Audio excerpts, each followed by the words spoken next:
Hey, Wife Tribe. Thank you for joining me for another week of Lifestyle Solutions, the podcast. Today we are talking about Communication 101. Effective communication in your marriage is not always automatic. So today we're diving into 4 things that impact how well you're communicating with your husband. But first, I want to read a review of the show. So this comes from Just Toy, and she said, Ashley does an amazing job at presenting practical ways to be the wives God has intended. She sweetly gathers me together, reminding me that developing myself in all areas should be my focus. God will do the rest. Great show. Thanks for the practical solutions. Thank you, Just Toy, for your review. And if you would like to leave a review and have me to read yours on the show as well, I would love to do that for you and to highlight you and to thank you for your support. So let's dive in. Lifestyle Solutions, the podcast, is here to give the Christian wife real talk about marriage, self-improvement, self-care, and more through relatable experiences and practical solutions for maintaining the role of wife as God designed, because wife is more than a title, it's a lifestyle. I'm your host, Ashley Smith. Let's get into this week's episode.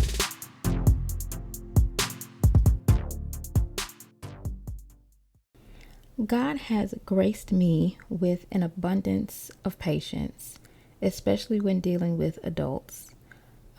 Typically, this includes my husband. Before James and I got married, I decided that I never wanted to speak to him in a manner that was intentionally disrespectful.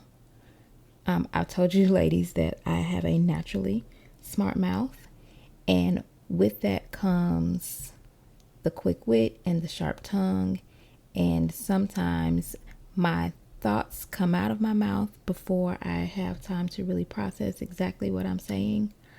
So it was important to me to make sure that I never, or to the best of my ability, made sure that James was not on the receiving end of the venom that could come out of my mouth at times.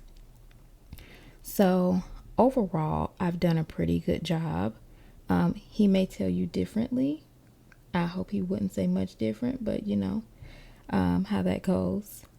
However, I know how many thoughts that I filter through the Holy Spirit before they do come out of my mouth. So I know I've done a pretty good job. But yeah, so when we're communicating, it's not always easy, and we have to figure out the ways that we can make sure that we're on the same page so that we can have fruitful and productive marriages. So let's talk about 4 things that we can do or 4 ways that we can impact how well we communicate with our husbands. So the first thing I want to talk about is triggers. So sometimes when you are attempting to communicate with another person, but especially your spouse, you may have triggers. So it could be certain words, it could be environments, it could be situational sense. Whatever those triggers are, it could be something that could make the conversation completely go left in an instant. So you have to be able to recognize what your triggers are when you're attempting to communicate, and then also pay attention and notice and recognize your husband's triggers so that you all can try to lay a solid foundation and communicate without some of the dissension that could arise when trying to be understood and trying to make headway in your relationship. Recognize and take care of optimal times for conversations, for tough conversations. So sometimes that may not be as soon as one of you walks in the door. That's probably not the best time to have a conversation. You've had a long day, you're trying to decompress from work. So you may just need a little bit of time to kind of relax and, disconnect from the world that you just left to prepare yourself for the world that you're now entering, which is your home, the most important, honestly. So you may have to say, okay, right before bed when we're trying to go to sleep, that might not be the best time either.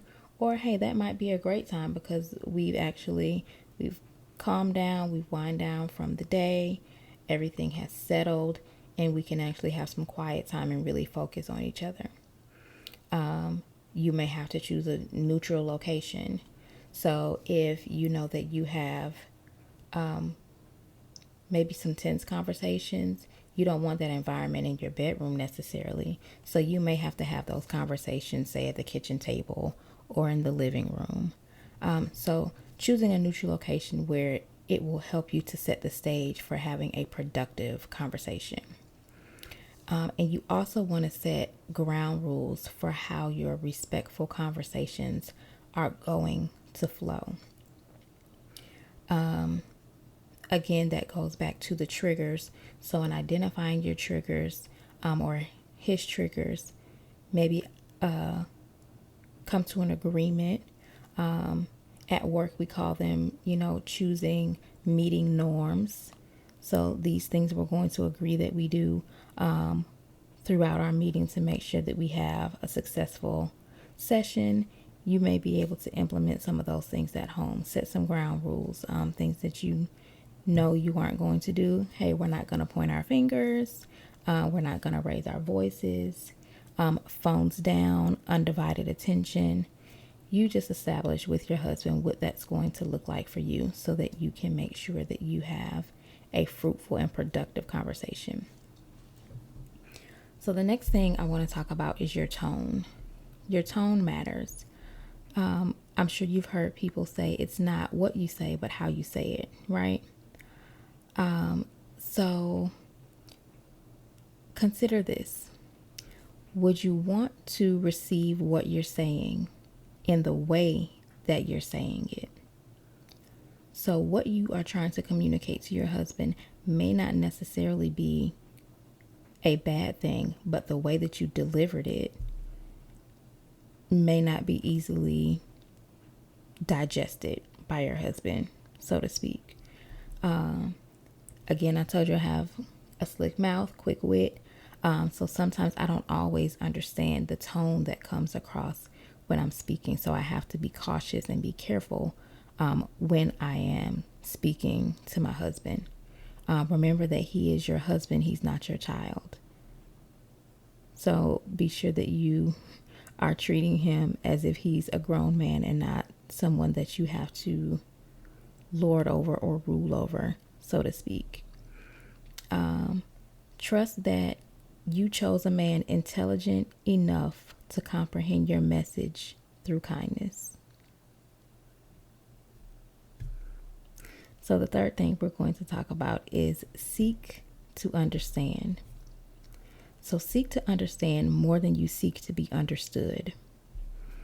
This can be tough because naturally you want to prove your point. You want to be right. You want to make sure that, no, I need you to understand what I'm saying because this is important, right? But you have to try to see his point of view.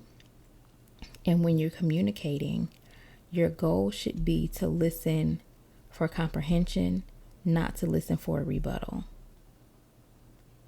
So one of the things that you could do when you're trying to understand your husband is after he's done talking, try to repeat back to him what he said to you so that you can make sure you're clear.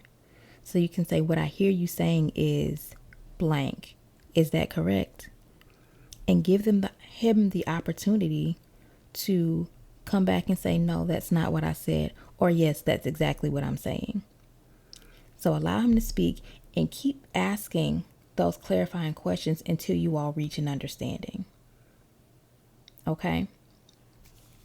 So the final thing that we're going to talk about is agreement.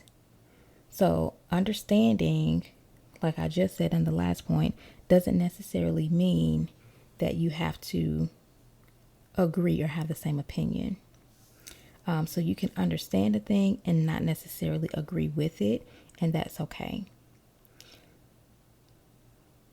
For example, if you guys are riding together in the car, you have agreed that you're going to a particular destination, right?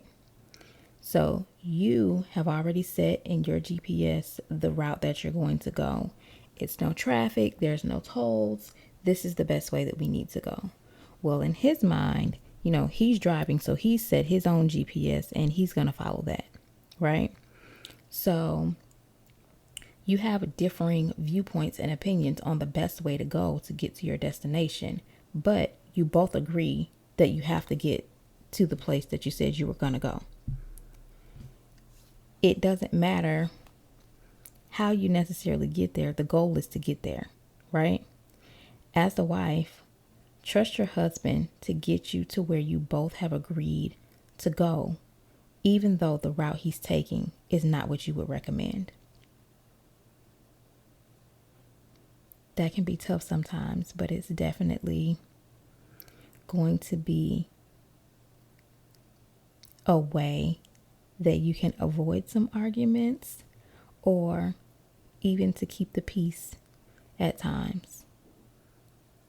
Agreeing doesn't mean you're going to have the same opinion on how it should be done or why it should be done, but you come to the agreement of what it is, what the destination is, what's the ultimate goal, and that's what's most important.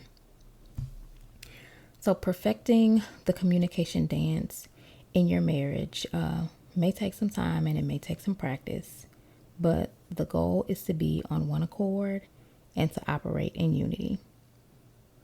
So that's all I have for you ladies today. Thank you for joining me again for another week. I would love for you to leave me a review on Apple Podcasts so that I can continue to reach more Christian wives with strategies to renew their minds about marriage. Join the Lifestyle Solutions Facebook group and connect with me there. And I would also love for you to share this episode with your wife tribe. Peace and blessings, y'all. See you next time. Thanks for listening to this week's episode of Lifestyle Solutions, the podcast. You can follow us on Facebook and Instagram at Lifestyle Solutions for more inspiration and more solutions. As always, subscribe to the show to catch every new episode and leave us a review so we can continue to bring you fresh content about how to live your lifestyle God's way, because wife is more than a title, it's a lifestyle. See you next week.